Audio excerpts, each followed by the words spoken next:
Olá! Então, eu vim aqui comentar o terceiro livro da série As Crônicas de Nárnia, nesse projetinho que eu estou fazendo de ler um livro por mês. Nessa edição, né, dos livros separados, embora eu tenha essa edição, que são 7 volumes. E aí, antes de comentar o terceiro volume, que é O Cavalo e Seu Menino, eu queria rememorar um pouco a questão da publicação e ordem cronológica desses livros. O C.S. Lewis ele publicou As Crônicas de Nárnia por volumes, foram 7, entre 1950 e 1956. E aí eu mesmo estava um pouco confuso em relação a essas publicações e eu decidi explicar isso melhor. Então, o volume 1, o primeiro livro que foi publicado é O Leão, a Feiticeira e o Guarda-Roupa, o segundo, que foi em 1950. Aí o segundo foi O Príncipe Caspian, de 1951. Ó, esse é O Leão, a Feiticeira e o Guarda-Roupa, 1950. Aí o Príncipe Caspian foi o segundo, em 1951.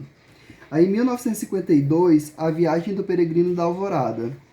Aí em 1953, A Cadeira de Prata. Em 1954, O Cavalo e Seu Menino. Em 1955, O Sobrinho do Mago. E em 1956, A Última Batalha. Só que na hora de organizarem para fazer um volume único, né, eles organizaram os livros em ordem cronológica em relação à história. Então, por exemplo, o primeiro livro ficou sendo, o volume 1 ficou sendo O Sobrinho do Mago, que foi o primeiro livro que eu li. Sendo que O Sobrinho do Mago, ele foi o sexto volume publicado em 1955. Só que a história antecede O Leão, a Feiticeira e o Guarda-Roupa, que é explicando as origens de Nárnia. Então acabou que o volume 1 ficou sendo O Sobrinho do Mago, aí o volume 2 ficou sendo O Leão, a Feiticeira e o Guarda-Roupa, o volume 3, O Cavalo e Seu Menino, que é o que eu vou comentar hoje, o volume 4, O Príncipe Cáspia, o volume 5, A Viagem do Peregrino da Alvorada, o volume 6, A Cadeira de Prata e o volume 7, A Última Batalha. Então, eu espero que tenha ficado claro, né? Assim, a organização em volumes é em relação à ordem de acontecimentos da história, mas os livros foram publicados aí numa ordem diferente. Então eu vou comentar O Cavalo e Seu Menino, que é o volume 3, que foi publicado em 1954. Então, o que a gente tem aqui nesse volume 3, né, O Cavalo e Seu Menino, eu já começo gostando do título. Eu gosto muito dessa coisa do O Cavalo e Seu Menino, que normalmente seria o menino e seu cavalo, né, assim como o cavalo sendo uma posse. Só que a gente pensando no universo de Nárnia, em que os animais têm vida, eles falam, os cavalos falam, eles são seres inteligentes e tudo mais, faz um certo sentido que seja o cavalo e seu menino, porque não existe essa ideia de posse do cavalo. E, na verdade, o habitante de Nárnia aqui é o cavalo, e ele quem vai ajudar o menino, é ele quem vai guiar o menino a encontrar o destino dele. Então, é nesse sentido. O protagonista dessa história é o Shasta, né, o menino que ele foi encontrado pelo homem que criou ele, que era um pescador, viu ele numa embarcação com outra pessoa, essa outra pessoa tinha morrido aparentemente de fome e sede, e o bebezinho ainda estava vivo. E aí esse cara foi lá, resgatou ele e cuidou dele. Só que cuidou assim, ele usava o Shasta como um empregado, como um escravo, ele maltratava, ele batia, ele gritava.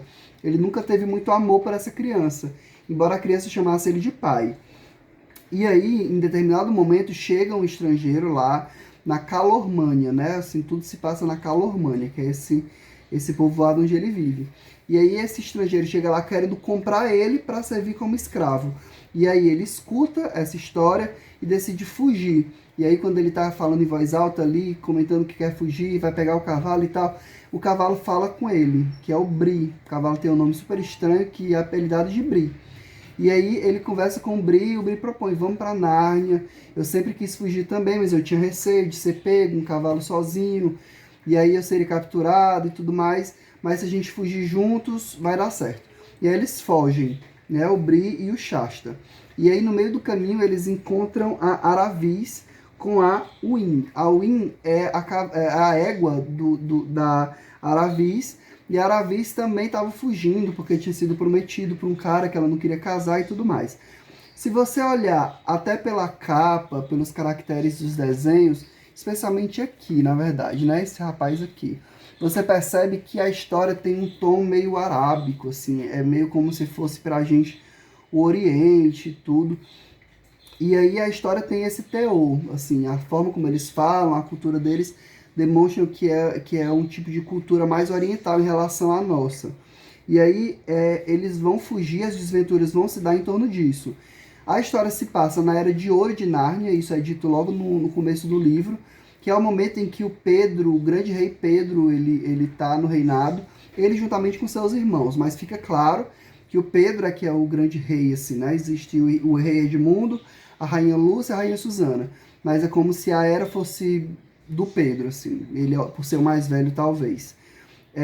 E aí o próprio Shasta não conhece Nárnia e ele decide ir com o cavalo, né, com o Bri, com a Aravis e a Win, e eles vão todos para Nárnia em busca de libertação, né? A Nárnia seria essa terra prometida, ou essa terra de liberdade. E eles vão em busca de chegar a Nárnia, mas para isso eles precisam fugir das famílias, enfim. E aí eles vão passar por alguns percalços no meio do caminho, até finalmente chegar a Nárnia, e aí vão ter batalhas, vão ter guerras, e aí vão mostrar novamente a população de Nárnia, esses seres encantados e tudo mais. E o grande Aslan vai aparecer também nessa história, e aqui a gente vai ter contato com um novo poder do Aslan, que seria se transfigurar em gato, e eu acredito que esse gato seja o Aslan. E assim, tudo aquilo que envolve o universo da escrita de Lewis em Crônicas de Nárnia vai ter novamente essa questão de uma coisa meio mitológica, essa ideia desses seres de Nárnia que falam, que tem uma vida mais humana, e os ensinamentos, né? São livros infantis, então o Aslan ele sempre traz esses personagens que são antagonistas, que representam o bem, que representam o mal, e uma luta bastante heróica de um crescimento do personagem, do protagonista, até chegar a algum lugar e se tornar alguém, ele se encontrar, ele encontrar a própria identidade. Então esses elementos vão estar aqui presentes novamente. Então assim, a sensação que dá é de que o C.S. Lewis ele bota os personagens em situações bem drásticas, onde eles vão ser confrontados com a questão do bem, e eles vão ter que se provar, a jornada do herói, né? Até chegar em algum lugar e eles serem alguém, eles se descobrirem pessoas importantes, que vão virar reis, ou que vão assumir lugares de destaque dentro da sociedade. E essas pessoas são sempre essencialmente boas, que vão lutar contra o mal, que vão ser testados e que vão passar por esse teste.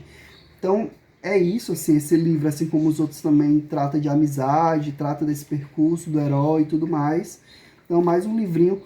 Esse é um pouco mais diferente em relação aos outros, no sentido de ter esse arco um pouco mais diverso do universo, porque se passa num lugar diferente, né? A Calormânia, né? Não vai se desenrolar dentro do universo de Nárnia. É como se Nárnia fosse um país mais ao norte. E aí esse país, a Calormânia, fosse mais ao sul. E aí não vai ser dentro daquele universo, mas eles estão indo em direção a Nárnia e o universo de Nárnia vai permear a narrativa. Então é isso, eu gostei do livro, espero que o outro também seja bom, mas eu já entendi que eu já conheço a história, né? Porque o próximo é o Príncipe Caspian e existe o filme. Esse livro não tem filme, né? Teve filme só até agora pro Leão, a Feiticeira e o Guarda-Roupa, não teve pro Sobrinho do Mago, assim como não teve pro Cavalo e Seu Menino, mas eu sei que tem para o Príncipe Caspian. Então é isso, e a gente se encontra no próximo vídeo mês que vem. Até lá!